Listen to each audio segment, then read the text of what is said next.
so I better not do it that much or whatever. Like just this practical voice comes in. There's a need for a committed relationship. That's the Saturn in the 7th house. But there's a tendency to be overly cautious, take it, and to worry about the side a little too much. There's stress that comes from that. So for her to be mentally positive, which will get her mind working really positively on what she wants to do, and then go do it, that's her great energy. She's just not going to be supported by family or home to get it. But if she isn't supported by family and home, why bother doing it? But she would work that out. But that's a look at the Saturn.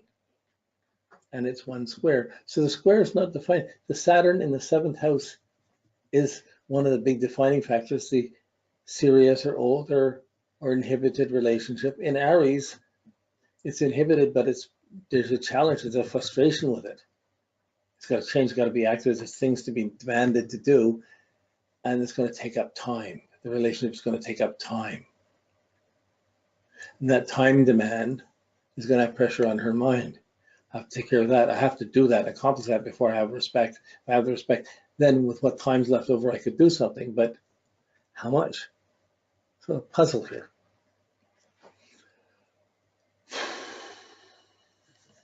Okay. I want to look at Venus too here for a second. Venus is conjunct Pluto, a little wide from Uranus, but Uranus, Pluto, and Venus are all in Virgo in the 12th house. So the Venus in Virgo, analytical, fussy, trying to belong, but trying to adjust. I want to improve this, I want to improve this. This is the Virgo improvement side, but it's self-critical, a little prudish, a little fussy. Thinks she's fussy about what she wants.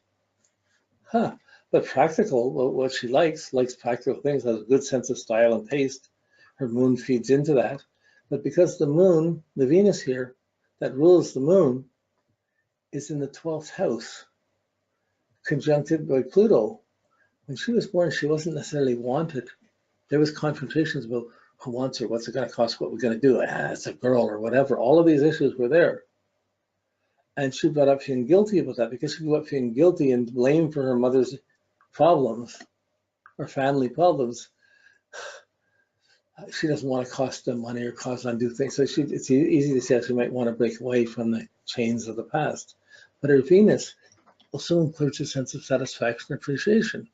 So she will be really glorious in her interests and really noticeable in her interests and have the taste and style, but she's very insecure in her sense of self-worth and appreciation.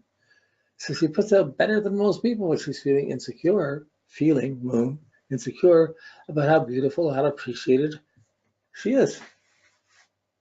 So that struggle is an inner struggle. That Venus only has good aspects except for the conjunction to Pluto. The fear of being loved, the fear of maybe singing. Like there's a fear of trusting emotions. So she can live up to things, she can play the roles out, but to trust emotions and to be content or be satisfied is difficult with this. But if she's not satisfied, she's going to feel guilty about it. She's going to judge it and blame herself, and then feel she has to act to take care of it and solve everything. That's the codependency complex around this. But this Venus in the 12th house, she has the mechanics of the fine artist, of really mystical taste, inner taste about what's right or wrong. But there's always, she sees it, the ideal, but she has complications to live through. So a kind of simple level could be having beautiful clothes and beautiful things that really get a lot of attention. Then she puts on weight. Oh, geez, I'm not going to fit into it. I'm going to have to take off the weight. So she could go back and forth around weight things, around food things, based on how she looks, how she appreciates. So she's really sensitive, Virgo, about her sense of self-worth, about liking her. And it's ruled by Mercury. She's going to be thinking about whether you respect her or like her or not.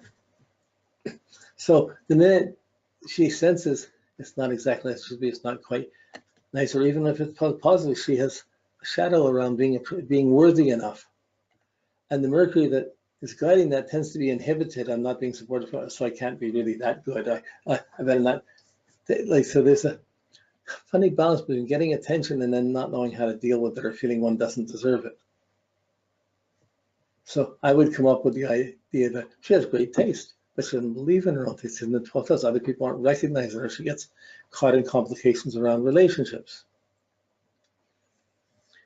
False modesty is an obstacle on the spiritual path. So I would start thinking like this. If you put yourself down, the critical Venus, the complicated moon, the worrisome Saturn to the Mercury, if you put yourself down more than is real, if you put yourself down more than is true, you're lying. You're not being real about your confidence in your taste. So it creates this mood that diminishes the sun, or diminishes the, I can't get out of this.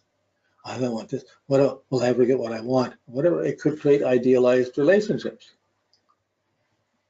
But this 12th house is paying off old karmic debts from other lifetimes. And there's a tendency that it tends to end up having to be, it's not about just getting love. I need to be appreciated. I need to have beautiful things. I need to have some special spiritual values. That Venus, because it's in 12th, needs spiritual values to work properly. It's in Virgo, so it's very critical about what's not spiritual values. Yet the moon in Taurus is very mundane and physical and practical, comfortable, and it's ruled by those values, but it's hard to live up to, Neptune moon, the values that she wants to be perfect at. So this whole mix, this is her puzzle. We're seeing pieces. We don't have a resolution of it. These are the pieces of her. In the end, with her confidence, she'll be a well-known person and established. But it probably comes more when she's finished with family. Same issue around kids or not kids, adopted kids, not adopted, any custody issue, or these are all hits nerves in her. But you could easily say that she moved away from the home she was to get away from a culture that she felt wasn't supported, and then she's trying to live here and trying to hide the old culture. She has very many beautiful things from that culture, and it's just a mix of things. That she and her Taurus moon, Sun and Leo manner have figured out for herself strongly. Other people aren't going to change her opinion about these things. But the Venus is very interesting here because it's ruling the ascendant, ruling the moon. It's important, but it's in the shadow of the 12th. So there's a tendency to not be satisfied, to be quite haunted, and not get what one wants, or idealize things one just out of reach, which is fine for idealizing God or spiritual things, but it's difficult in worldly ways.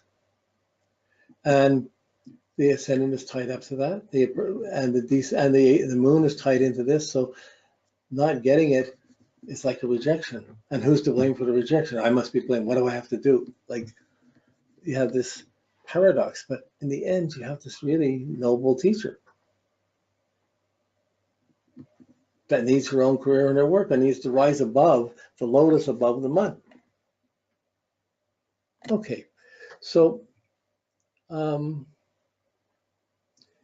I looked at anything else, where are we?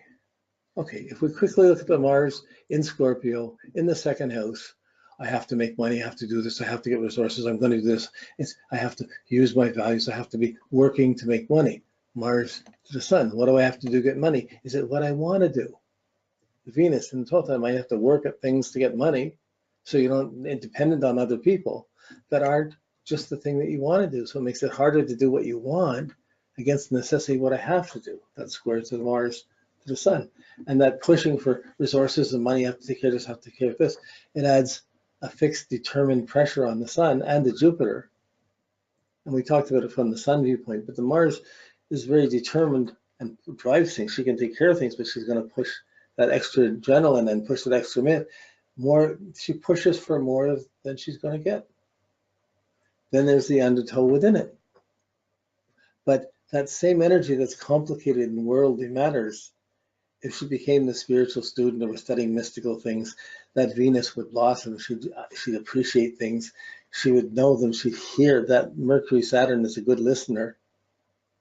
And it would rise up to another level than just personal family stuff. So but it's a question of how to align to get that dedicated security to allow you to be confident. The weak spots, there's not a lot of planets below. The Neptune and the Mars are below. Okay, so just the last glimpse of this is the signs on the houses or the angles. So I'm just going to take the angles. Her personal motivation, where she's coming from, her home, her security sense, that personal integrity point, it's in Capricorn. She's inhibited. Personally, where I come from is not good enough. Where I come from is difficult. It's repressive. It's the Capricorn there. It's inhibited. And the need to overcome that, I got to be ambitious to get away from that inhibition. But if you're going to meet her socially, it's one thing. To come into her home is a much more cautious side there. Any input she takes, Saturn's on the she's got to take it seriously. It's going to come and affect her seriously. She takes things in seriously, more seriously than most people. And then she wants to have a plan to live by. So she's motivated to accomplish something, to overcome the inhibition. So she's motivated that. So she goes along, and her intuitive sense, and the Mars, I got to project, I got to do this, I got to do this. The ascendant, which is the Libra, wants to be seen as beautiful or nice, or wants nice things or beautiful things, or wants to be appreciated, wants to be listened to, she wants to talk. So she's serious, but she wants to express things and put it in a nice way so she can share the ideas. So that Capricorn, the nighttime increasing, the daylight increasing, but the nighttime's greater. I got to get out of this. I got to move this. You can see that ambition, the Saturn rulership of the IC, and motivated by the Saturn, which is in the 7th house, by the partnership or lack of partnership, or the difficulties involved in it. I have to take care of this before I can do anything else. And that can, depending how demanding the Saturn is, that's how demanding the pressure will be on her. Not much different than the family she grew out of. So many demands, I can't live up to these expectations had I move on. So usually it would come from it's funny with that serious inhibition, wants to make it pleasant and put up a pleasant nature. It wants to communicate, share ideas, and identify to beautiful people, beautiful things. The Libra on the rising. The Libra rising has the talent, has the taste. It's about sharing. It's about belonging. Nighttime increasing. Nighttime is greater. It's air. It's about communication. And it's cardinal drive. She wants to communicate. She wants to say beautiful things, nice things. This is her, even though it's her ascendant, it's still the weakest element. It's the only air point in her chart. So she's not strong on the communication. So try and say nice things and beautiful things and sensitive to it and want to be appreciated. She puts that out. She wants to take the difficult places she's coming from, but leave it at home and express things in a nicer way. The Venus that rules this is in the 12th house conjunct Pluto. She wants to put a good face on the fears of not being loved or not being wanted, or not being good enough, or talented enough. It's not necessarily true, but that feeling is there. So it's part of the reason why she wouldn't express herself that much. It might go to another level of style, appreciation, being seen. But her Mercury is high, so she needs to express herself. But who wants to talk about where you came from, or the past, or the difficulties?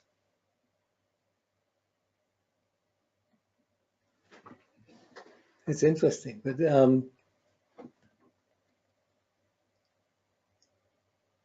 I'm a bit of a hermit in my world. I think my chart, I'm a bit more of a hermit in my own ideas. But she's a person who likes to socialize. She loves going out to Starbucks or coffee shops, and there's people around talking, and she's there and she's having a coffee, and that's been a big part of the style of her identity. That's not how I know. I know her for her music and her design, her clothing, and for the astrology. I know her for other things.